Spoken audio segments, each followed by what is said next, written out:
Hello everyone and good day, Sir Jules here, and for today's video, we will be continuing with our organic chemistry lecture series. So in continuation from our previous discussion, which is about subatomic particles, now we'll be discussing for this lesson 1.2. So it will be about linear electron configuration.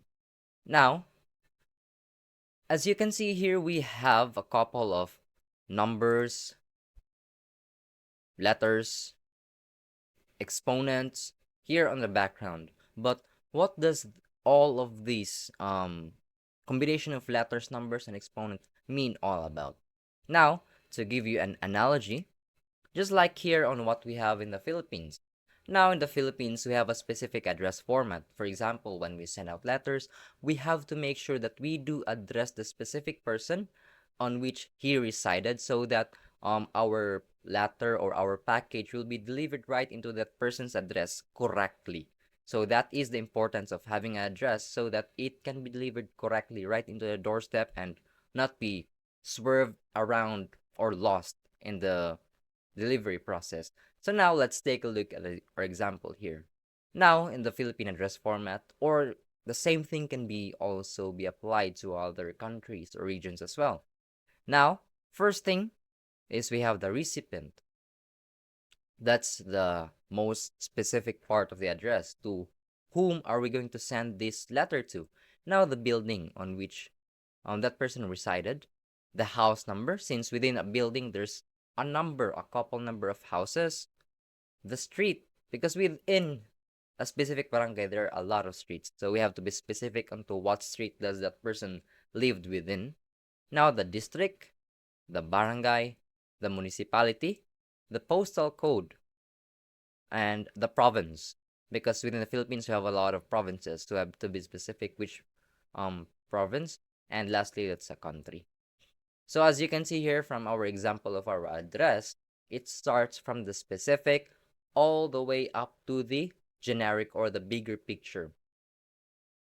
So the same thing with our linear electron configuration.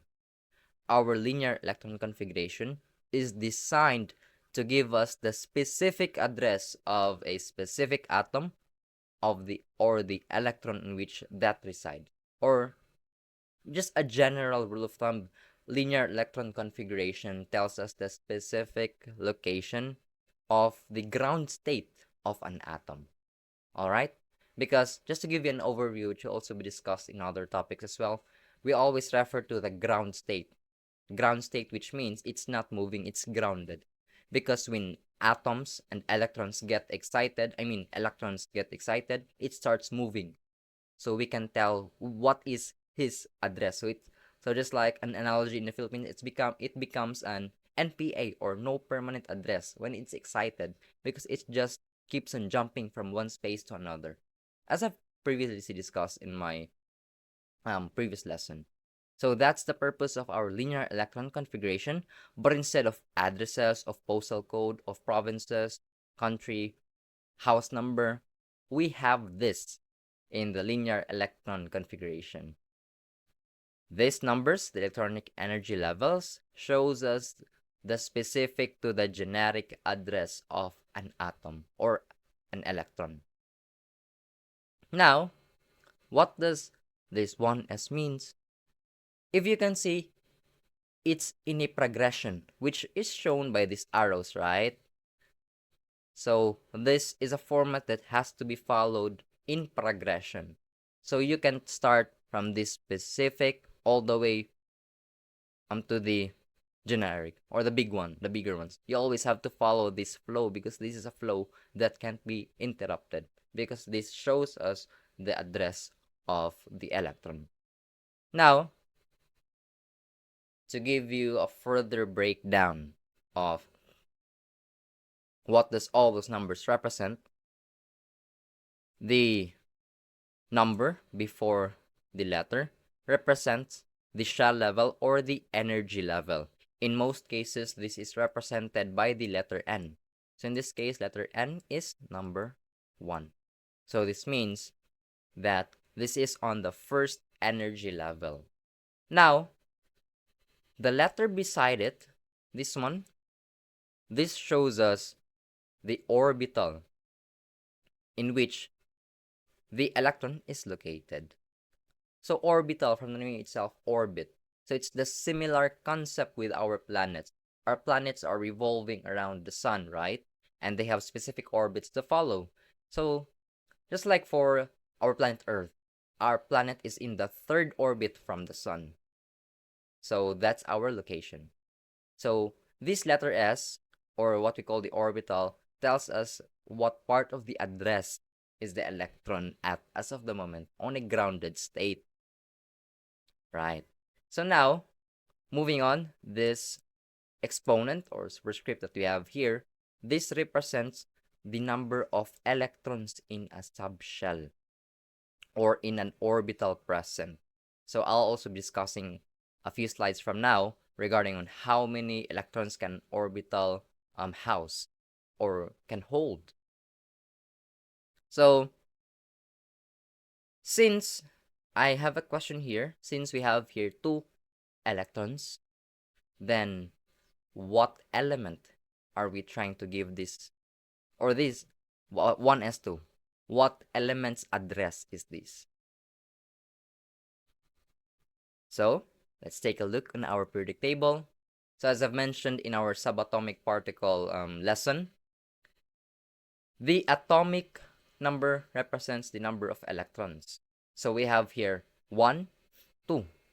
So helium has 2 electrons, which is what we are trying to give the address to. So this is the element helium. All right. So let's try to give you just a few more, just a few examples of linear electron configuration. So let's just say, for example, we have the element oxygen. So that is a symbol letter O. Now let's try to take a look on our periodic table. Oxygen has the atomic number of 8, which means that oxygen has 8 electrons. Now, since it has 8 electrons, let's just put that in here so that we won't be forgetting about it.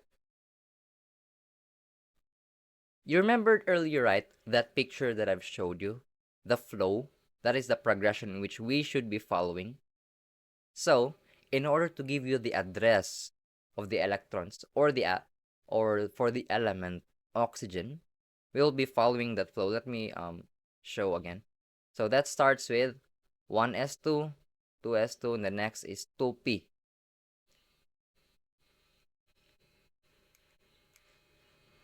And the s orbital can only house a maximum of 2 electrons. So let's start with 1s2. Then the next one from the diagram that I've shown earlier, 2s2. So now we have a total of 2 plus 2, that's 4. So we now have 4 more electrons to give the address to. So now, the p orbital can house a maximum of 6 electrons. So since we only now need 4 more, so that means 1s2, 2s2, and I forgot the energy level, 2p4. So that's 4 plus 2 plus 2, that's 8. So this is the linear electron configuration of our element oxygen. So that's basically how we do it. Now, let's try to give you a few more examples. Let's have here. It's really a bit hard to write in this drawing tablet that I've bought. Just trying to practice my way around it. All right, for number 2, let's try to have the element sodium. Now, what is the number of electrons for sodium? As we can see, sodium is atomic number of 11. Let me just get right back to it. Okay, I'm here now. So sodium has 11 electrons. So to give you its address, we start with 1s2, 2s2, 2p. P can house a maximum of 6. So we have 6 plus 2 plus 2. That's 10. So we need one more. And the next one, let me show you back into our diagram. 1s2, 2s2, 2p6, and 3s. What will be it? Is it 3s2 or 3s1? It's 3s1. So that's 2, 4, 10, 11. So now we have the linear electron configuration of sodium. So basically that's the address of sodium. That's how we can identify that it's a sodium atom.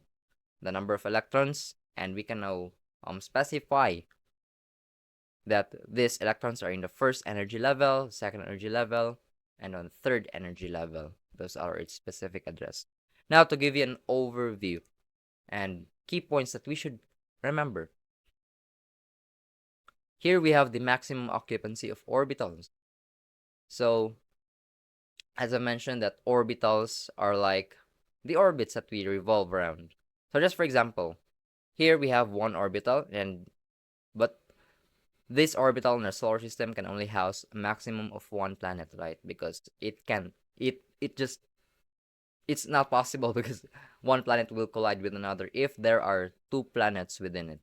So this is the same concept analogy. But for the s orbital, we can house a maximum of 2 electrons. So it could be possible that there are two. We have the Mercury and another planet right in here. So that's how we try to give a picture of it.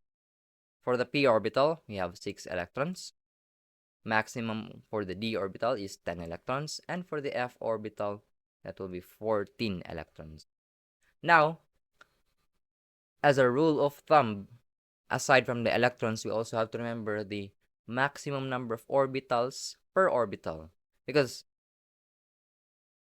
the SPDF orbital also have its specific respective number of orbits that it can house inside.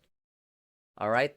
So, as a rule of thumb, general rule of thumb, the maximum number of electrons, you just have to divide it by 2. So, since the s orbital can house a maximum of 2 electrons, that's 2 divided by 2, then we can only have 1 orbital for the s. For the p orbital, for the p block, 6 divided by 2, then we have 3 orbitals. 10 divided by 2, that will be 5 orbitals for the d block, and for the f block, that will be 14 divided by 2, that will be 7. So that's how we try to plot the linear electron configuration, because just like here on our solar system, we can determine the specific address of a planet. So the Earth is on the third orbital from the Sun. Now, speaking about energy level, let's just say N equals to 1. So energy level tells us about how how far it is from the nucleus. So the closer it is from the nucleus, that is the smaller it gets. So we assume that this first orbit is first energy level, the second one is on the third. The second is on the second, the third is on the third, fourth, and so on. So the energy level increases as it goes farther from the nucleus. As it draws closer, it becomes smaller. So from 4, 3, 2, 1.